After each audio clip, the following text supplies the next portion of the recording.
당신은 눈에 거슬리는 사람입니다. 내가 멍하니 있는 동안 어머니가 나를 밀었다. 어머니는 차가운 창고 바닥에 엉덩이를 대고 서지 못한 나를 내려다보며 코웃음을 쳤다. 부모를 존경하는 것은 자녀의 의무입니다. 이 차갑고 거친 창고 안에 가만히 있어줘야 걱정하지 마세요. 카즈히코의 장례식이 끝나면 제가 가져갈게요. 오늘 저는 사랑하는 아버지의 장례식에 무슨 일이 있어도 참석하기로 결심했습니다. 이런 일이 일어나다니 믿을 수가 없어 소리를 질러도 입안에 남아있어 수건이 꽉 차 있기 때문에 전혀 의미가 없습니다. 온몸이 땀으로 흠뻑 젖었고 묶인 팔다리를 필사적으로 움직이려고 애썼다. 애벌레처럼 움직일 수만 있다는 게 웃기나요? 어머니는 내 앞에 거울을 들고 다가오시며 크게 웃으셨습니다. 넌 익숙한 약병을 흔들던 멍청한 꼬마야의 내용물이 바뀌었다는 사실도 모르고 마셨습니다. 나는 내가 이런 일을 하고 있다는 것을 믿을 수 없었지만 어머니의 손가락이 내 이마를 쪼아댔다. 화를 내며 노려보더라도 눈부신 손톱은 확실히 장례식에 적합하지 않습니다. 엄마는 전혀 신경 쓰지 않는 것 같아. 카즈히코는 내가 돌볼게. 당신이 나에게 이상한 말을 하면 큰일 날 것입니다. 나는 친척들의 신뢰와 상속 재산을 잃게 될 것입니다. 다 훔친 건 나란 말이야. 아하하. 어머니는 활짝 웃으며 창고를 나간다. 차갑고 딱딱한 콘크리트 위에서 눈물을 흘릴 수밖에 없습니다. 진흙처럼 잠이 들었다. 모든 건 전화 한 통으로 시작됐어. 응. 아빠가 뇌성마비로 쓰러지셨다고요. 서둘러 일을 마치고 병원으로 향했다. 병원으로 향하는 택시 안에서도 심장은 그 어느 때보다 빠르게 뛰고 있었다. 나는 그들이 나를 입구 바로 옆에 두도록 했고 나는 대부분 져버렸다고 말하는 것이 타당할 것입니다. 나는 그 사람을 좋아하지도 않아서 특별히 상처받지는 않았다. 내가 이혼했을 때 아버지는 마침내 어머니와 이혼하기로 결정했습니다. 나는 인생의 목표를 찾았고 나 자신을 위한 시간을 갖기로 결정했습니다. 나는 그 말에 동의했고 어머니 쪽의 증거도 충분히 갖고 있었다. 이제 남은 것은 변호사와의 논의를 마무리하는 것뿐이었습니다. 비 와중에 아버지는 쓰러지셨습니다. 나는 그의 잠든 얼굴을 바라보며 한숨을 쉬었다. 이제야 그 사람을 떠날 수 있겠다는 생각이 들었습니다. 이런 상태로 아버지를 두고 어디론가 떠나는 게 무슨 문제입니까? 그 점을 염두에 두고 몇 달 후에 이불을 아버지의 몸에 다시 덮어드렸습니다. 아버지가 돌아가셨고 나는 다다미 위에 누워있는 아버지의 쪼그라든 몸을 바라보았다. 장례를 준비하려면 해야 할 일이 많습니다. 내 몸은 전혀 움직이지 않았고 그 조용한 공간을 찢어발긴 사람은 술에 취한 어머니의 목소리였습니다. 이상 씨는 무슨 일이에요? 무슨 얘기를 하는 건가요? 그것은 중요하지 않습니다. 안녕하세요. 얼마를 받을 수 있나요? 아버지 앞이 아니었다면 너무 긴장했을 것 같아요. 나는 온몸에 퍼지는 분노를 어떻게든 억누르며 어머니에게로 향했습니다. 장례식 끝나면 제대로 얘기하자. 민호상에게 전화할 때 야, 민호 씨한테 전화할 테니까 응. 직장에 있는 그 멍청한 여자도 오겠지. 번거롭기 때문에 처리해야 합니다. 나는 어머니의 무례한 말에 대답하고 싶지도 않았다. 나는 스마트폰으로 민호상에게 전화를 걸었다. 민호는 아버지의 누나이고 현재 해외에서 일하고 있습니다. 아버지와 민호의 아버지 즉 할아버지가 어렸을 때 돌아가셨습니다. 할머니가 할아버지 대신 매일 일을 했다고 합니다. 그래서 아버지의 보살핌은 대부분 민호가 맡았던 것 같다. 민호는 성적이 우수한 것 같으나 고등학교를 졸업하자마자 바로 직장에 다녔다. 나오코는 아버지의 교육을 위해 돈을 벌었다고 말합니다. 오랜만이에요. 무슨 일이 있었나요? 언제나처럼 명랑한 민호상에게 아버지가 돌아가셨다는 소식을 전한다. 정말 친한 형제여서 전화통화에서도 서운함이 느껴졌다. 알았어. 내일 아침에 거기에 가려고 노력할게. 그런 다음 공항으로 향하세요. 알았어. 내 딸이 당신을 만나도록 할게요. 나오코는 쉬어야 한다. 하지만 그 사람이 될 사람은 바로 당신이겠죠? 쉴 수 있을 때 쉬지 않으면 나오코는 다음번에 쓰러질 것이다. 나는 민호의 말에 깜짝 놀랐다. 물론 그런 엄마에게 제안을 하게 할 수는 없어요. 게다가 내가 여기서 쓰러지면 누가 아버지를 배웅해 주겠는가? 차가운 찬장 안에 가만히 있어야 하. 걱정하지 마세요. 카즈히코의 장례식이 끝난 후에 꺼내겠습니다. 어머니는 나를 행복하게 바라보신다. 입에 수건이 채워져 있기 때문에 비명을 지르는 것은 소용이 없습니다. 온몸에 땀이 흠뻑 젖어 묶인 팔다리를 필사적으로 움직이지만 애벌레는 이대로만 움직일 수 있어. 어머니는 그런 저의 모습을 이상하다고 생각하시며 크게 웃으시며 저에게 다가오셨습니다. 카가미는 익숙한 비타민제 병을 흔들며 내 앞에 서 있었다. 위에서 표시한 보충제였습니다. 멍청한 새끼야. 내용물이 바뀐 것도 모르고 마셔라. 어머니가 하신 믿을 수 없는 말은 내 피를 식혔다. 내가 이런 일을 하리라고는 생각도 못했어요. 안에는 카즈히코가 사용하던 약이 들어있습니다. 강력한 수면 효과가 있어 숙면을 취하실 수 있습니다. 엄마의 손가락이 내 이마를 찔렀다. 반짝이는 손톱은 장례식에 적합하지 않습니다. 내가 화를 내며 노려봐도 어머니는 전혀 개의치 않으시는 것 같다. 카즈히코는 내가 돌볼게 이상한 말 하면 곤란해요. 이는 내가 친척들로부터 모든 신뢰와 상속을 받았다는 것을 의미합니다. 엄마는 큰 소리로 웃으며 창고를 나가고 나는 눈물을 흘릴 수밖에 없다. 나는 차갑고 단단한 콘크리트 위에서 진흙탕 잠에 빠졌다. 나오코 씨, 나오코 씨, 내 말 들려요. 어깨를 세게 두드리는 느낌이 들어 눈을 떴다. 안도의 표정을 짓고 있는 정체를 알 수 없는 남자가 있었다. 큰 손으로 입에 물고 있던 수건을 꺼낸다. 아, 당신은 미노리의 딸의 남편이다. 만나서 반가워요. 이제 괜찮아요. 구원받았고. 그렇게 생각하니 또 눈물이 흘렀습니다. 그는 아무 말 없이 나에게 손수건을 건넨다. 그의 손에 그려진 손은 나에게 중요한 것을 생각나게 했다. 바로 아버지의 장례식입니다. 아직 행사가 시작되지 않았습니다. 나오코가 차에서 기다리고 있어서야 가자. 나는 차에 실려 장례식장으로 향했다. 마침내 도착했을 때 나는 놀라운 광경을 맞이했습니다. 나는 그가 이렇게 터무니없는 사람인지 전혀 몰랐습니다. 미노리는 무릎을 꿇고 별자리에 있는 엄마를 내려다본다. 그리고 어쩐지 어머니는 머리부터 발끝까지 흠뻑 젖어 떨며 멍한 얼굴로 내려다보고 계셨다. 미노리는 내가 온 것을 알아차린 듯 나에게 달려왔다. 그는 나를 껴안고 위로하듯 등을 돌리게 했다. 정말 무서웠겠죠? 늦어서 죄송합니다. 아니, 그보다 이게 다다. 어머니는 나를 부인하고 장례식장으로 향하셨다. 분명히 그녀는 자신이 어머니라고 말하며 친척들에게 인사를 했습니다. 하지만 전날 엄마에게 전화를 걸었던 미노리는 믿을 수 없는 마음에 엄마에게 물었다. 나는 처음에는 그냥 아무렇지도 않게 말을 주고받은 것 같았지만 그는 란도리를 전혀 기억하지 못한다. 코토에 연락이 안 되니까 추가로 질문을 했다고 하더군요. 미노리는 손자에게서 물려받은 곤충 장난감을 엄마에게 주었는데 엄마는 엄마에게 비밀을 지켜주었다. 머리에 맞은 것 같아. 이건 대담한 미노리 씨의 전형적인 행동이라고 생각해요. 그녀의 어머니는 성공적으로 만들어진 장난감을 보고 그것이 진짜 곤충인 줄 알고 당황했습니다. 아무래도 그는 꽃병을 넘어뜨린 후 넘어진 것 같습니다. 그는 그곳에 와서 나오코를 가두었다고 고백했습니다. 다들 그 소리에 모여서 도망칠 수 없을 거라고 생각한 것 같아요. 그래서 지금 미노리는 다시 엄마 앞에 섰다. 어머니는 움츠러들고 불편하게 다리를 움직였습니다. 왜 이런 일을 했나요? 지금은 속이려고 해도 아무 소용이 없습니다. 아니면 남자친구가 나에게 돈을 빚져서 나에게 돈이 필요했을 수도 있다. 하지만 결혼 생활이 깨진 것으로 밝혀지면 나는 그것을 얻지 못할 수도 있습니다. 구원을 위해서가 아니다. 미노에게 감사하다는 인사를 하고 전화를 끊고 엄마에게로 돌아간다. 어머니는 지루한 표정으로 머리를 만지작거리며 TV를 보고 계셨습니다. 내가 할게요. 그게 다야. 내일도 일찍이라 먼저 목욕할게. 나는 어머니의 대답을 기다리지 않고 방을 나갔다. 나는 빠르게 샤워를 하고 내일 일정을 확인하고 사온 컵들을 꺼냈다. 라면을 후루룩 마시다 부엌에서 어머니의 목욕을 하고 목욕을 하라. 나는 엄마 목욕탕에 두고 온 라면을 후루룩 마신다.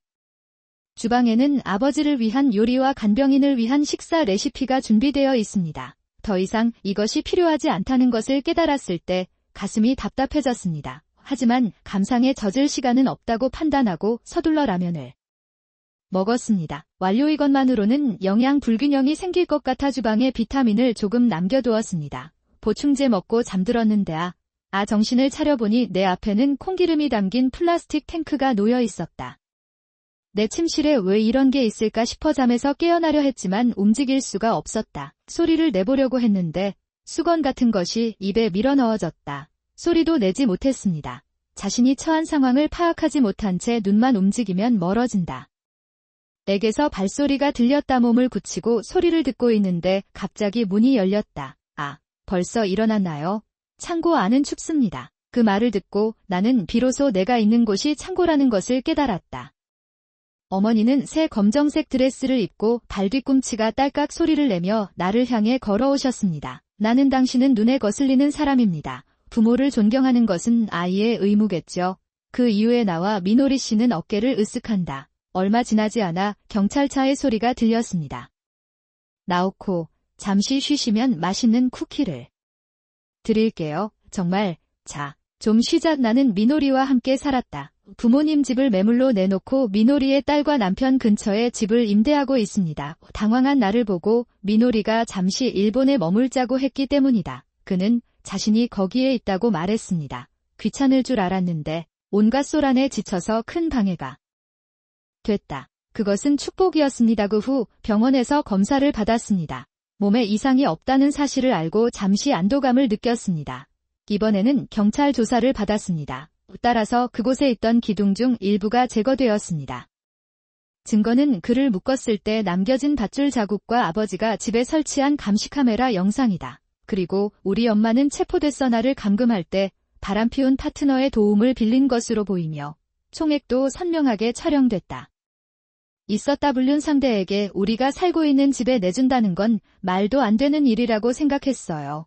그러나 그녀는 상식이 없습니다. 게다가 어머니가 불륜을 저질렀던 그 사람도 원조인 것 같다. 의사 비용을 청구할 수는 없지만 바람을 피운 배우자의 아내에게 세부 사항에 대한 증빙 자료를 보낼 수 있습니다. 있었다. 그 사람들도 결국 이혼할 거라고 확신해요. 나는 차를 준비하고 있는 미노리에게 말을 걸기 시작한다. 야, 정말 괜찮은 생활비야? 아버지의 유산이 모두 나에게로 갔으니 우리가 벌써 그 얘기를 몇 번이나 했는지. 괜찮습니다. 그냥 본인을 위해 사용하세요. 감사합니다. 미노리는 미소를 지었다. 많은 일이 있었지만 그녀의 밝음이 왠지 기분이 좋아지는데 도움이 된 것 같아요. 내 생각엔 제공된 쿠키를 포장하는 동안 문득 장례식의 기억이 떠올랐습니다.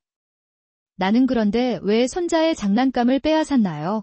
캬, 내 이름은 나오코예요. 현재 세 사람은 여동생 리카코, 아버지 카즈이코와 함께 살고 있다. 저는 집에서 웹디자이너로 일하고 있고 리카코는 외국계 기업의 영업사원으로 일하고 있습니다. 10년 전 나의 어머니 사에코는 새 남자친구와 행복할 것이라는 편지를 남겼습니다. 누르면 이후 우리 자매들을 싱글남으로 키워주신 아버지는 3년 전 불치병을 진단받았다. 내 몸은 점점 무력해졌습니다. 여전히 쉽게 의사소통을 할 수 있지만 개인 문제에 대해서는 여전히 도움이 필요합니다. 가야 했다. 나는 재택근무를 하고 집에 자주 있기 때문에 대부분의 간호를 하고 있었습니다. 하지만 난 전혀 나쁘지 않았어. 리카코는 생활비 대부분을 지불하는 것 외에도 방문 간병인을 찾아 비용을 지불해야 합니다. 미용 등 집안일도 한다. 아버지는 대부분의 일과 가사를 도우셨지만 나와 여동생들도 대학에 보내셨습니다. 나한테 줬어. 특히 리카코는 가족을 생각하며 대학 진학을 포기하고 외국계 기업에 취업하기로 결정했다. 꿈을 버리려고 했는데 그것을 깨달은 아버지는 리카코에게 강하게 말했습니다. 돈에 대해 걱정할 필요가 없습니다. 내가 뭔가를 할게요. 그러니 꿈을 포기하지 마세요. 그 말 덕분에 리카코는 지금의 자리에 있습니다. 우리는 이렇게 강하고 친절한 아버지를 돌보는 것을 싫어할 리가 없습니다. 우리에게는 갚아도 갚을 수 없는 빚이 있습니다. 그리고 아버지는 우리의 서투른 배려에 대해 불평하기보다는 항상 웃으며 감사하다고 말씀하셨습니다. 말을 할 것이다. 우리는 그 아버지를 정말 사랑했습니다. 어느 날 아버지가 돌아가셨습니다. 그날 아침 나는 아버지를 깨우기 위해 침실로 들어갔다. 불러도 대답이 없어서 혹시 깊은 잠에 빠져 있는 건 아닌지 궁금해서 다가가 보니 숨을 쉬고 있었습니다. 아니요. 나는 당황하면서도 리카코에게 전화를 걸었다. 다행히 별로 아프지 않은 것 같았고 차분한 표정으로 나에게 자러 가라고 말하는 것 같았다. 아버지가 나를 돌보실 때 이렇게 말씀하셨다. 사망진단서 발급 후 다음 단계에 대해 친절히 설명해 주셨습니다. 그것은 나에게 주어졌다. 그래서인지 오치아를 끝낼 때까지 모든 일이 순조롭게 진행되었습니다. 나는 그렇게 생각한다. 약간의 휴식을 취한 후 나는 그날 밤 여동생과 침실을 바꾸기로 결정했습니다. 언니도 꽤 피곤해 보였고 내가 무슨 말을 하는지 이해하고 안다고 하더군요. 나는 침실로 돌아갔다. 나는 양초가 충분히 긴 것을 확인한 후 아버지의 얼굴을 바라보았습니다. 평화롭게 자고 그 얼굴을 보면 내일 아침에도 다시 일어날 것 같지만 그렇지 않습니다. 슬픔이 솟아오른다 하지만 아버지와 함께한 시간을 되돌아보면 즐거웠던 시간들만 기억에 남는다. 다음날 나는 아버지께 감사하다고 속삭였다. 장례식에는 예상보다 많은 사람들이 왔고 특히 아버지 직장 사람들이 많이 왔어요. 그의 이야기를 들었을 때 나는 아버지가 직장에서 물론 매우 열심히 일하신다는 것을 알게 되었습니다. 주제임에도 불구하고 부하, 동료, 상사로부터 신뢰를 받고 조언을 구하는 사람이었다. 일 많았던 것 같아요. 그동안 알지 못했던 아버지의 모습을 엿볼 수 있어 조금은 기뻤습니다. 그러자 리카코가 험악한 표정으로 나에게 다가왔다. 나는 문제가 없냐고 물었고 리카코가 가리키는 곳을 바라보았다. 푹신푹신한 검은 방에 아주 이상한 노란색 드레스를 입은 사람. 뭔가가 있어요. 어머니인 산신도 나를 아무렇지도 않게 바라보며 조금 불안해지기 시작했다. 여기서는 내가 눈에 띄지 않을 것 같아 어머니를 리카코와 함께 별도의 방으로 데려갔습니다. 당신은 무엇 때문에 여기에 있습니까? 최대한 침착하게 묻습니다. 그러자 어머니는 우리를 노려보시며 입을 열었습니다. 너는 무엇 때문에 왔느냐? 나는 당신의 어머니이고 그 사람의 배우자입니다. 당연히 장례식에 오겠죠. 지금 무슨 말씀을 하시는지 궁금했습니다. 어느 입이 어머니라고 말합니까? 게다가 그래도 그게 도움이 된 것 같아요. 그 아이는 곤충을 좋아했어요. 그 아이는 벌레를 좋아해서 그 장난감이 없으면 미쳐가네요. 그런데 자꾸 손에 들고 친척들을 쫓아다녀서 빼앗아버렸어요. 왜? 미노리 씨도 역시 손자들은 할머니 못지않게 착해요. 그렇죠. 그 아이가 어른이 될 때까지 꼭 건강하게 지내겠습니다. 그 사람 지금 몇 살이에요? 그는 4살인데 다음 달이면 5살이 됩니다. 그럼 생일 선물을 준비해야겠네요. 포기하지 않고 우리를 구해준 작은 영웅. 금방이라도 올 것 같은 표정을 짓고 있다. 어머니는 우리에게 돌아서지 않고 계속 말씀하셨습니다. 그럼 일단 1억 엔을 준비해 주시겠어요? 사실 남자친구랑 같이 살기 위해 새로 지은 아파트를 샀어요. 정말 기뻐해 주셔서 정말 기대가 됩니다. 나는 아버지를 잃은 슬픔과 갑자기 나타나 유산을 요구하는 어머니에 대한 분노에 휩싸였습니다. 나는 화를 낼 것 같은 느낌이 들었다. 눈앞의 모든 것을 다 볼 수 있는데도 아무것도 이해할 수 없는 것 같은 느낌이 들었습니다. 나는 너희들은 그냥 이 형편없는 집을 팔고 유산으로 아파트를 사야 해. 요카즈히코도 없으니까 이것저것 집중할 필요는 없잖아. 그렇군요. 우리와 같은 아파트에 살고 싶으신가요? 남겨진 사람들, 서로 잘 지내자. 내가 깨어났을 때 어머니는 없어졌습니다. 나와 리카코는 바닥에 누워 있었고 리카코는 답답해서 울고 있었습니다. 노란 드레스를 입은 여자가 떠난 후 나와 언니들은 방으로 돌아왔다. 혹시나 나오지 않을까 걱정돼서 친척이 확인하러 온 것 같습니다. 나를 부르는 목소리가 들리자 나는 정신을 차렸다. 눈앞에서 어머니의 편지를 쓰고 있고 어머니의 편지를 쓰고 있습니다. 나는 어머니의 편지처럼 보이는 것을 들고 있었습니다. 여기에는 강좌번호, 전화번호, 송금 시기를 묻는 메시지가 포함됩니다. 지가 함께했지. 엄마는 원하는 만큼 말을 하신 뒤 타고난 나에게 억지로 붙잡게 하셨다. 아무리 멀리 가도 온통 나뿐이었어. 어머니에 대한 분노가 계속 끓어오르는데 이제 아버지의 장례를 치러야 한다. 예나는 과학학교에서 일어나 산신이 기다리고 있는 방으로 향했다. 장례식을 마치고 한참이 지났습니다. 아버지의 유산을 정리하던 중 본기와 비슷한 것을 발견했습니다. 아프고 나서의 괴로움도 있고 우리를 남겨두고 온 것에 대한 사과도 있습니다. 기 밖에도 우리를 신부로 보고 싶다는 등 다양한 아쉬움이 계속 그려지고 있다. 나는 그러나 그중 많은 부분이 우리를 염두에 두고 그려졌습니다. 나는 눈물을 흘렸다. 장례식을 읽어보니 우리에게 남겨진 메시지가 있었습니다. 나오코는 과학학교에 가요. 당신이 이 글을 읽고 있다면 나는 더 이상 이 세상에 존재하지 않고 내 소지품이 정리되어 있는 우리 안에 있다는 뜻이다. 아무래도 그 사람도 이 장례식을 찾은 것 같아요. 제가 이 병을 진단받은 지 약 한 달 후에 이 글을 쓰고 있습니다. 앞으로 나에게 무슨 일이 일어날지는 모르겠지만 아마도 당신은 아마 기분이 끔찍할 거예요. 그런 생각을 하면 마음이 너무 아프다. 그래서 최대한 여러분의 부담을 덜어드리고 싶어서 오랫동안 알고 지내던 분에게 물어보기로 했습니다. 변호사에게 증상이 있는 복지 환자 그룹을 만들어 달라고 부탁했습니다. 뒷면에 변호사 연락처를 표기해 놓을 테니 안정이 되시면 연락 주시기 바랍니다. 나는 아버지가 얼마나 좋은 분이신지 보고 조금 놀랐지만 계속해서 책을 읽었습니다.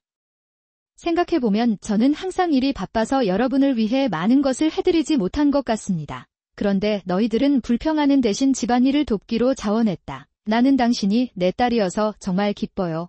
눈물이 사계절을 적시며 흐릿하고 보이지 않는 눈을 필사적으로 비비다. 딸의 성장 과정을 많이 볼 수 없다는 것이 아쉽지만 안심할 수 있습니다. 내가 없어져도 너희들은 괜찮을 거라고 믿기 때문이다. 건강 조심하시고 행복하세요. 메시지는 거기서 끝날 줄 알았는데 팬 사람에게 말했더니 페이지 하단에 작은 글씨로 뭔가 적혀 있었습니다. 추신 배우자가 바람을 피우면 신고하세요.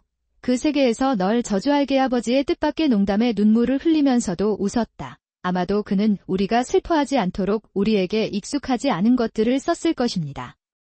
나는 또한 리카코가 퇴근할 때 그것을 읽도록 했습니다.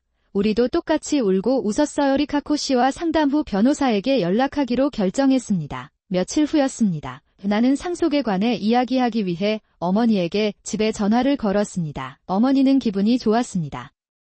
드디어 1억엔을 받게 될 줄 알았기 때문이겠지요. 내가 연락하지 않고도 돈을 이체해줬으면 좋았을 텐데 이제 아파트 비용을 지불할 시간이 거의 왔습니다. 이 말을 하다가 어머니가 방으로 들어와 어머니에게 말씀하셨다. 그런데 당신은 무엇을 가지고 있나요? 메시지는 간단했다. 아버지의 저축, 토지, 집 등 카즈이코의 자산에는 무엇이 적용됩니까? 당분간 모든 것을 상속받을 권리는 나오코와 리카코만이 갖게 될 것이라고 합니다. 계속해서 우리에게 상황을 퍼붓는 어머니에게 변호사인 다나카 씨가 조용히 말했다. 귀하의 배우자가 귀하의 재산의 절반을 상속받는 것은 사실입니다. 우선 당신의 어머니는 오래전에 당신의 배우자가 되지 않게 되었습니다. 어머니는 변호사가 무슨 말을 하는지 이해하지 못한다는 듯 눈을 크게 뜨고 변호사를 쳐다본다. 이 문제에 대해 변호사에게 연락했을 때 나는 어머니가 나에게 말씀하신 것을 알고 있었습니다. 변호사에게 연락했을 때 이런 말을 들었습니다. 아버지는 아프기 전에 자신의 미래에 대해 생각하셨습니다. 분명히 그는 증발한 아내와 이혼하는 것에 대해 다나카 씨와 이야기하고 있었던 것 같습니다. 그때 반응이 너무 좋았던 기억이 나네요. 다나카 씨는 그의 아버지가 그에게 구제 성명서를 작성해달라고 요청했다고 말했습니다. 다나카 씨에 따르면 이혼은 민법 770조 1항 2항의 악의에 근거해 체결됐다. 악의적인 의도에는 정당한 이유가 없습니다. 동거 협력이 필요하지 않은 의무를 이행하지 않는다는 말. 어머니의 경우 실종 기간이 너무 길었어요. 새로운 남자친구와 행복할 것이라고 적어보세요. 아버지가 증거로 보관했다는 사실이 결정적인 요인이었던 것 같다. 엄마는 설명을 들어도 이를 받아들이지 못하는 듯 계속 지저댄다. 왜 허락도 없이 이혼을 허락하시나요? 그건 남편과 아내 모두가 합의해야 할 문제입니다. 모르겠어요. 나는 그런 법에 대해 모른다. 게다가 제가 아파트를 샀는데 여러분은 어떻게 하시겠습니까?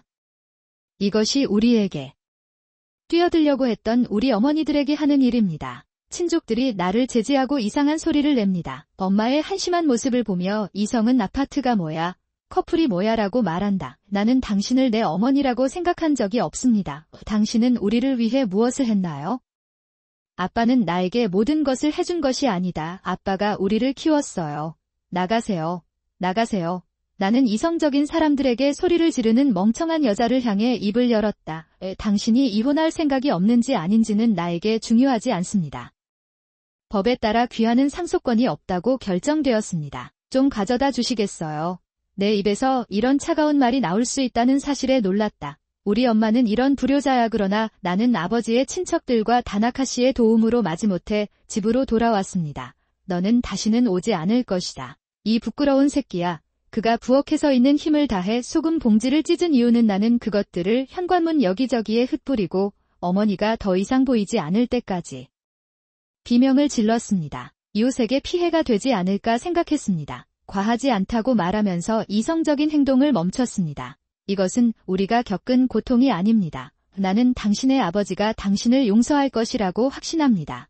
그의 신나고 합리적인 말에 나는 네, 그렇죠라고 대답하고 소금을 조금 챙겨 입구로 향했다. 나는 갔다. 이후 이야기. 며칠 후 어머니가 다시 우리 집을 방문하셨습니다. 기존에 왔을 때의 차분한 태도와는 완전히 달라졌고 그는 문 앞에서 우리에게 깊이 인사했습니다. 자오신하는 일어난 모든 일에 대해 눈물을 흘리며 사과했습니다. 어머니가 반성하고 마음을 바꾸신 줄 알았는데 그렇지 않았습니다. 그것은 제발 1200만 엔만 주시겠어요? 나에게 좀 주시겠어요? 아파트 구입 취소로 인해 의료비로 1200만 엔이 청구됐다고 들었습니다.